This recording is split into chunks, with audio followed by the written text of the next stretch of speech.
And we're backstage at the Iowa City Jazz Festival with Brian Charette, who's going to be going on stage here in a little bit. Welcome to Iowa City. Everyone's been so nice here. Oh, so great. unusual for me. First time here, then? I was here when I was at Kitty Hawk when I was a kid. Oh. So not exactly, but that was the last time. Oh, interesting. Yeah, my parents were teachers, and they would take us on. We had a trailer, and we would go on educational summer. Oh, nice. Yeah. Probably didn't appreciate it then as no, much I as did. you... I did. Oh, you actually, did. Good. Yeah. Good. My parents are cool. Ah, great. Yeah, yeah. Good to have cool parents. It is good. Speaking of education, you went to UConn, and after that, you were off to Europe and kind of fell in love with the Czech Republic. Talk a little bit about that. We've got Cedar Rapids has a big I Czech. know. Have you been up there? The National No, Czech but and Slovak Museum. I've heard about it. Yeah, yeah. Well, you know, as soon as I graduated from college, I started to play with a trumpet player from the Czech Republic named László Decsi, who was pretty well known there. And of course, fell in love with the beautiful girls. And it was a pretty high-profile gig, you know, so I fell in love with that part too. And I started to go there a lot over the years, playing music. And I play with my own groups now, and I teach in a school there in the summer. So I have a lot of friends there. Did you have to learn the language then, or just you do the English? It's a very difficult language, and I try to learn. You know, it's easier to say things than to understand things because it's a very poetic language. There's so many different ways to say things. So I speak in broken Czech at a restaurant to order things, but I can't really have a conversation with somebody. And what about, I know you write for a Czech magazine as they well. I write in English and they translate it, yeah. Well, that's nice of them. Yeah. Well, that's great. Mm-hmm. So is some of that Czech rubbing off on you as far as your music? Does that influence you at all, or? Sure, like this song Hungarian Major on the new album is a kind of a Moravian, well, it's a Hungarian scale, but it's used in Moravian folk music. So I've heard a lot of that kind of music since I've been there. So absolutely.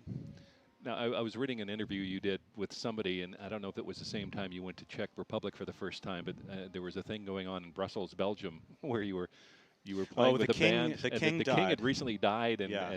You want to talk and do that story? Or very quickly. Sure. We were playing. I was 17 years old. That okay. might have been the first time I went to Europe, and I was playing with a Doors tribute band. Oh, okay.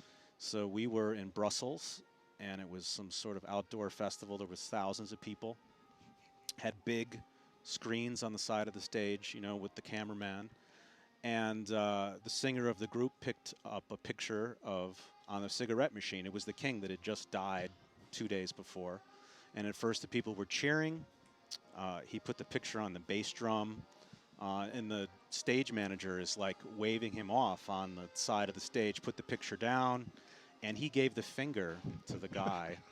But while he was holding the picture of the king with the big camera, so we had to kind of hightail it out of there. He was Irish as well, so there was an English band called the Whiskey Priests who were they had kind of a English and Irish kind of rivalry going on. At the whole time, this kind of riot is ensuing, you know. So the security was beating people up. It was It was definitely the craziest. Exit stage left. It was the craziest thing that ever. That was like one of the first, you know. Crazy stuff going on. Yeah. Yeah. Talking a little bit about some of the people you were working with early on. Most notably, coming to mind is Kenny Werner, who was here at the Jazz Festival. Well, I studied with quite a few years ago. I studied with him. I was going to UConn, and I was studying under Ellen Rowe, who's now in Michigan teaching, and she was friends with Kenny Werner. So he came to our school to give a clinic, and I became fascinated by his approach. And I think this was even before there was a book called Effortless Mastery. So I studied with him. I was studying with him and a Boston guru named Charlie Banakis, who were very different approaches. You know, Charlie was very filling up a book of music, and Kenny was like, no music. You just sit at the piano and drop your finger on the key. So those were kind of my two big guys for learning how to play jazz music. Kenny was just a great guy and a wonderful player. Incredible. He's got a new pianist. CD out that just. No, he's effortless to hear. It's mind-boggling to hear him. You know. You worked a bit with Joni Mitchell too, and she's. I only worked once with Joni Mitchell. Okay, well she's in the news now because she's not doing well health-wise, I know. and I was going to touch on that a little bit. But you didn't do a lot of work with her. I worked on one concert with her in Central Park. I mean, it was a big concert where we were playing her jazz music, and Shaka Khan was on the concert. Toshi Reagan, lots of big singers, Joe Jackson. So that might have been the biggest show I ever played, I guess. And you work with Lou Donaldson, too, a little bit, too. When I was a kid. So when I was in Hartford, I was friendly with a booking agent named Bruce Feiner, who was booking these guys as they were between New York and Boston. And I would end up on gigs with a lot of them, Charles McPherson and Houston Person and Lou Donaldson. I was playing with all of them. I think I was like 17 or 18 years old, you know, pretty young. So was it the Hart School going on back then? Was that around when Hart you were? School was going on. I was studying with some of the pianists there, but I was not enrolled in the Hart School.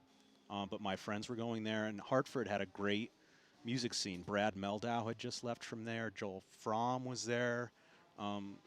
It was an incredible, I guess it was 1989, 90. It was an incredible music scene. And when I was very young, I was working like every night playing music, you know, from a pretty early age. I think it was earlier this year. We had Mel Ryan here some years back. Kind of my biggest influence on Oregon. You had, I think there was a West Montgomery thing at, where was that, Lincoln Center that you were musical director for. And he was kind of my first big influence on Oregon because he was very pianistic in his approach, you know. So yeah, I'm a big fan of Mel Ryan. Yeah, he put on a great show here. I'm a little distracted because my guys are here. Can they say hi too? Sure. Rudy and Will. Step on in. Will Bernard and Rudy Royston. Rudy's going to be awful busy this weekend. Yeah, very busy. Welcome, guys. Welcome. Nice Will, to be here. Is this good to have you. Working here? Yeah. Yeah, it is. Okay, Can you hear yourself at all, or I can't hear myself. turn you up a little bit? Okay, good. Yeah. Okay. I can hear the brass now. Yeah. It sounded pretty good. So, do you travel with your? I know we had Jared Gold here last year, and he had this like a fold-up organ that he has. The JG3. Yeah, the JG3. Now you have something like the SK1 that you travel with. I have an SK1, but it got really bent. Oh no! Last time, so you know, a lot of times when I go to Is Europe, that what they mean by circuit bent? No. I'm just going to say snarky things here. You can't. That's why you're here. But traveling with any kind of gear is very tough, you know. And I've had Hammond has been very good to me, you know. But I'm on my third SK1 because of mishaps during traveling. We were on tour, and the button. Remember the first one I had? The button broke off the first night we had it. Oh, great. Well, it's hard because you can't check them in the bag, and they're too big to put in the overhead. And if you have a hard shell case, it's like $300 extra. So a lot of times I play with a laptop rig, which looks very much differently than what I'm going to be playing in a little while, you know. Well, they actually have an actual B3 over there. I can see it. So Yeah. It's supposed to be really good, I hear, too. You're playing with the real thing. Will, you've been doing some great stuff over the years. We've been playing your stuff as well. Your trio stuff. Thanks. You got something new coming out? Something you're working on now, or? Well, my last one was with Brian and Rudy and John you're on Ellis. Positone too? Yeah. Came out a year and a half ago, I guess. Uh-huh. Real happy with that one, and I did another one with them. I'm not sure when it's coming out. It's with Ben Allison. Oh, He's okay. going to be here in a couple days, and yeah. Allison Miller and Brian's on it, and John Ellis is on it too. Oh, cool. For part of it. So Excellent. kind of like goes from trio to quintet in the matter of the record. Yeah, that Positone label is kind of a happening label these days with Mark Free and well, the you stuff know, that he's it's doing. kind of like our group of people from New York is mostly their artists. Like, it's basically the New York City jazz scene of guys like us, you know. And we're all pretty close friends, so we play in each other's groups, and it's almost like a Blue Note record And label kind of model. Brian and Rudy play on almost all the records. That's because we're nice boys. So talk about your educational things that you do. I know you write for lots of different magazines, but you're also an educator doing master classes and such. And I always like to talk to guys when they're doing master classes and see what overarching thing that what they impress to students when they're talking to students. And then maybe you can all touch on that. I find that what's important they have a lot of the intellectual stuff, and that being nervous about playing music or worrying about their playing is the thing that holds them back. And it manifests itself in body stiffness, or some kind of physical thing that makes them sound tight, I would have to say as a generalization. So, you know, in my piano classes, we actually do a lot of body kind of movement to free their body up. You know, it's almost like, what is that called? Alexander technique. I mean, I study Kung Fu, so I kind of do it through that lens. But we play piano for a while, and then we do Kung Fu, you know. And it's pretty, I never really did it before this school in the Czech Republic, and the students have unbelievable breakthroughs. And in a week, you know, there are tears in their eyes, and they've gone to a new plateau from this physical experience of playing music, you know. And I'm just starting to examine that for myself, too, you know. So that's what I noticed, that it has nothing to do with the mind. It's like the body and the fear is holding them back when, you know, they already have all of the pieces they need to be great, you know. Sure. Can you I have well, my guitar is different from Hammond organ because you just use 2 limbs instead of 4. And Hammond is very similar to drums. Like another Hammond player I play with, Will Blades, is start out with as a drummer, so he kind of has that independence, you know, that you know, guitar players don't think that way. So I make them like get away from the guitar and like tap their feet and, you know, do rhythmic exercises and stuff. And I mean, I played a lot of piano, so I worked on some independence that way. But you know, there's always, like, you find out what the missing part is that you need to work on. And yeah, like Brian said, I think that's really true. That it's interesting. Just I've never heard the that physical part and the. Well, it took me 30 years to realize, you know, I'm like, I have to learn more altered dominant scales, and I didn't, you know. I needed to strip it all away, you know. And I actually, when I was studying these kind of body things, I was not studying a lot of music. I even moved away from it for a time in the direction of this stuff that I was studying, and that's when I started to really improve. When I wasn't trying so hard. Do you teach at all? Yes. Yeah. Do you have that issue that you work with? Or? I mean, the main issue, I think, is what Brian said. It's fear, you know, and fear paralyzes you physically. I mean, you know, so it's getting students to understand that if you fear adventure, you know, if you fear something in your playing, that'll paralyze you from ever growing into anything in that realm. You know what I mean? So don't be afraid of how you sound, or don't be afraid of if you're going to have an idea, or all of that stuff is just blocking the music that's ready to come out of you. So, you know, mostly it's that for students, and it's physical. You know, it's like move. You know, when you move, that means that you're not concerned with what you're playing. You're more concerned with how you're going to interpret it.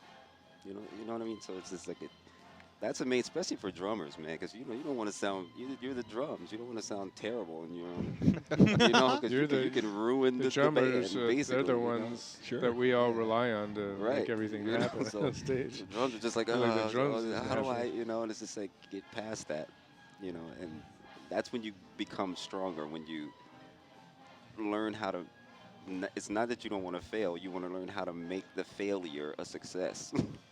You know, turn that failure into a success, and that's strength. So what's an example of that? Everything that I play is an example. It's all a failure. Have you three been working together quite a bit, or? I would say yes. Yeah. And that's got to be pretty important for, you know, of course, to be able to feel, you know, connect into things without really having to think too much this about it. record, especially this Alphabet City, this one that we did together, to me it's my most mature effort, I feel like, and a lot of it has to do with them.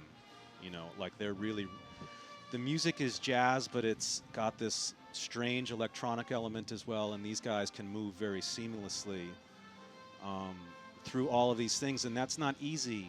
You know, that's a lot to ask of some jazz people who are maybe just traditionalists or just play avant-garde. You know, to get someone that can do all of these kinds of things and use effects and use pedals, it's a tall order. You know, so I'm pretty pleased with what we got on this last one. You know. So you guys doing a lot of touring now, or is this a one-off thing that you're doing now, or what are you doing in the near future and when you're off? I go from on Iowa tour City? a lot of times. You know, if I go to Europe, it's just I can't afford to bring a band from the States, so I play with a lot of different groups.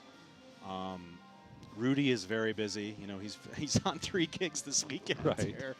So he's sometimes hard to get. So I play in different. You know, all of us.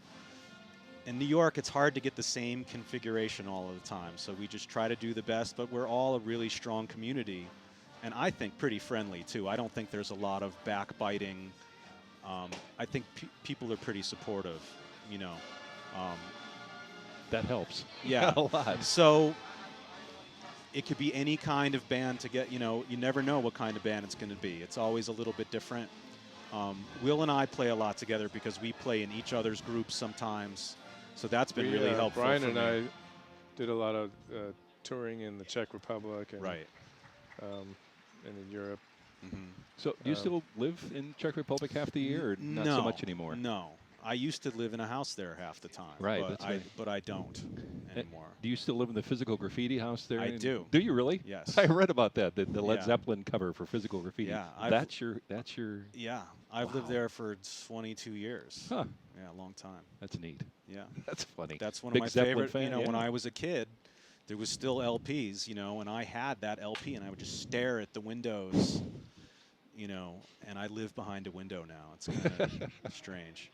No keyboardist in that band, though. There was no. John influ- Paul Jones. Well, oh, sure, okay. Yeah. All right. Great Yeah, keyboardist. Sure. Mhm. So, what do we expect here for your show today? A lot of stuff from the new disc, or We're going to play about half of the stuff. Half the music we're going to play is going to be from the new disc, and then half of it is going to be kind of like classic organ a little bit, and we have some funk tunes. It's a mix of everything, I would say. Well, sounds great. Mhm. Again, the new disc Alphabet City. We'll be playing a lot of it in the next few months, Cool. and really enjoy your work. And Rudy and Will as well. We enjoy your work, and keep it coming. And we'll be seeing Rudy a lot this weekend, so Yeah. maybe we'll talk to Rudy again, see how he's faring over the weekend. But Brian and you guys, thanks for stopping by and Oh, taking a thanks few for having minutes us. for talking. Cool. Thanks.